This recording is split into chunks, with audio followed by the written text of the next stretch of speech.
Décryptage d'un secteur d'activité à travers l'expérience de terrain, à travers l'analyse d'un chef d'entreprise. Aujourd'hui, on va parler du profilage de l'acier avec Cyril Rigaud, PDG de SLPA. Bonjour. Bonjour. Société landaise de profilage acier. Vous fabriquez des équipements en acier pour les viticulteurs, pour les arboriculteurs. Vous êtes également un sous-traitant industriel. On va parler de tout ça. D'abord, un mot sur votre secteur. Vous utilisez 12 000 tonnes d'acier par an. J'ai regardé, c'est plus que le poids de la Tour Eiffel. Est-ce que vous arrivez à vous en procurer suffisamment et surtout à un prix qui soit acceptable? Alors effectivement, aujourd'hui, on arrive à s'approvisionner en acier. Bien heureusement, on a la chance de consommer beaucoup d'acier tous les ans depuis un certain nombre d'années et d'avoir tissé des partenariats très solides avec quelques partenaires qui nous garantissent notre approvisionnement, à la condition effectivement d'anticiper un maximum nos besoins. Anticipation qui est devenue compliquée ces derniers temps parce qu'avec ce risque d'un tarif qu'on ne sait pas maîtriser aujourd'hui, qui peut monter, qui peut baisser, mais en essayant de l'anticiper au mieux pour être au plus juste pour nos clients. Mais justement, comment est-ce que vous gérez l'instabilité du prix des matières premières lorsqu'on vous demande par exemple un devis? Comment est-ce que vous pouvez vous engager alors que les prix peuvent varier pratiquement du simple au double?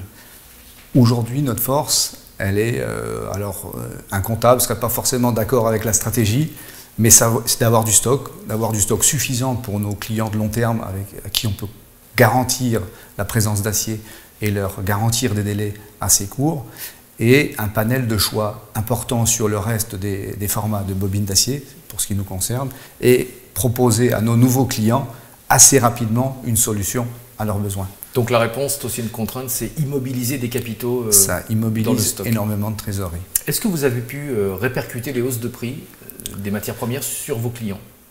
On a essayé de lisser au maximum pour éviter les à-coups, mais dans notre métier, quand l'acier pèse énormément dans le prix final du produit proposé, on n'a pas eu le choix que de répercuter cette hausse le plus doucement possible, mais on a été obligé. Quand vous dites énormément, quel est le pourcentage? En fonction du prix de l'acier, ça a pu varier de 60 à 80% du prix du produit final. On dit que dans l'industrie, c'est très difficile quand on est sous-traitant de répercuter des hausses de prix. Vous l'avez vécu comme ça? Je serais tenté de dire que le plus difficile, c'est de répercuter une baisse. Parce qu'en fait, il y a de l'inertie entre le moment où vous achetez votre stock, vous le conservez et vous fournissez à votre client. Un client ne va pas vous appeler pour augmenter le prix. Par contre, dès qu'on entend les premiers signaux d'une baisse des tarifs de l'acier, on attend la baisse. Et voilà, c'est grâce à ces partenariats aussi avec nos clients qu'on peut lisser le retour à la normale. Est-ce que vous consommez beaucoup d'énergie dans votre industrie? C'est devenu un sujet central pour les entreprises? On consomme de l'énergie, mais on a la chance d'être sur un procédé, le profilage à froid. Alors on dit à froid, mais techniquement, on est à température ambiante. Donc on est sur des machines qui fonctionnent sans apport énergétique important pour réchauffer une pièce, pour la déformer. Donc on est sur des consommations raisonnables. Néanmoins, est-ce que vous êtes inquiet pour l'hiver prochain du risque de crise énergétique? Je suis inquiet comme tout le monde. On ne sait pas de quelle manière vont être gérées les priorités, si ça doit l'être. Sans électricité, on ne travaillera pas, ça c'est sûr. Est-ce que le gouvernement protège justement suffisamment les PME contre le risque de hausse des prix de l'énergie, mais aussi par rapport au risque de coupure, on dit délestage qu'il pourrait y avoir l'hiver prochain? Ça, c'est difficile à mesurer à mon échelle. Ma préoccupation première aujourd'hui, c'est les matières premières plus que l'énergie finalement. Et là, ce n'est pas du ressort de l'État, malheureusement, ça reste dans les mains de grands groupes industriels. On va parler de votre activité. Vous êtes un spécialiste du profilage d'acier sur mesure, sans être trop technique.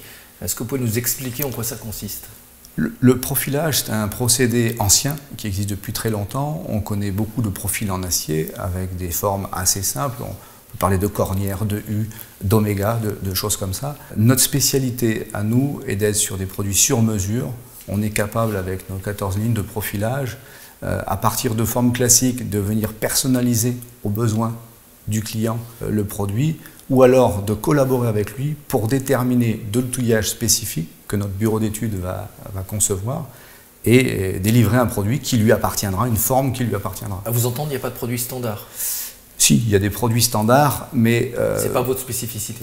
En fait, nous, on aime bien aller au bout de la démarche pour nos clients. Je vous donne un exemple. Sur un chantier, un ouvrier peut avoir besoin de cornières en 5,20 m de long. Bien souvent, on part sur un produit standard en 6 mètres. Sur le chantier, on va couper un morceau, on va faire les perçages. C'est compliqué. Alors que sur des produits en demi-mesure, comme on peut le proposer, on sera capable de livrer le produit en 5,20 m avec les trous, ce qui fait que l'ouvrier ne gère ni les coupes, ni les déchets, et on ne paye pas les chutes. Alors je le disais en introduction, vous avez deux casquettes. Vous fournissez des équipements pour les viticulteurs et les arboriculteurs, et vous travaillez également comme sous-traitant industriel. Qu'est-ce que vous leur fournissez aux viticulteurs? Alors, aux viticulteurs, on fournit du piquet pour la vigne aujourd'hui. C'est un métier extrêmement technique quand on s'y penche. On connaît les piquets en bois dans la vigne. C'était il y a longtemps. C'était il y a très longtemps, ça l'est encore pour certains. Mais d'autres ont décidé de passer à l'acier parce que sur de l'acier, on va pouvoir donner de la technique au produit en fonction de la structure du sol, de la configuration du vignoble, de l'exposition du vignoble. On a besoin de choses plus solides, moins solides, des systèmes de fixation pour le palissage de la vigne. Ça dure plus longtemps aussi? C'est surtout beaucoup plus simple à entretenir et ça permet pour certains de mécaniser la vigne. Sous-traitant industriel, oui. Qu'est-ce que vous faites? Alors aujourd'hui, on va intervenir pour des charpentiers métalliques, des carrossiers industriels, le monde du bâtiment. Mais le domaine qui nous prend le plus de temps aujourd'hui, c'est système d'intégration solaire. On profile des systèmes d'intégration pour ombrières de parking, pour champs solaires, pour hangars agricoles. Enfin, pour y fixer des panneaux photovoltaïques. Pour y fixer des panneaux. Ça, j'imagine que c'est l'activité en plus forte croissance chez vous? Ah, complètement, complètement. Et puis depuis, je dirais 2 mois, ça s'accélère particulièrement. Il y a des mesures gouvernementales qui vont encourager le monde de la grande distribution à équiper des parkings. Donc, c'est des sujets qui poussent, c'est des sujets qui sont longs dans le temps à mettre en œuvre, mais qu'une fois que tout se déverrouille, on est sur des à-coups à fort volume.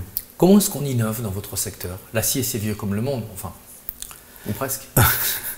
L'acier, c'est vieux. Alors, on innove en proposant à nos clients du service, comme je le disais, en personnalisant, en adaptant des produits classiques ou en leur proposant un produit vraiment spécifique à leurs besoins.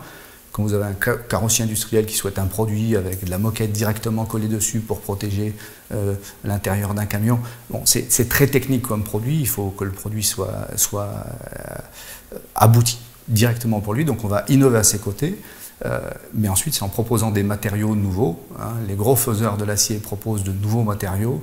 Et d'être capable de les travailler ensuite. Et d'être capable de les travailler et de les stocker pour les donner à nos clients. Mais concrètement, ça veut dire quoi? Chaque fois qu'on vous demande un profilage différent, il faut un outil différent chez vous?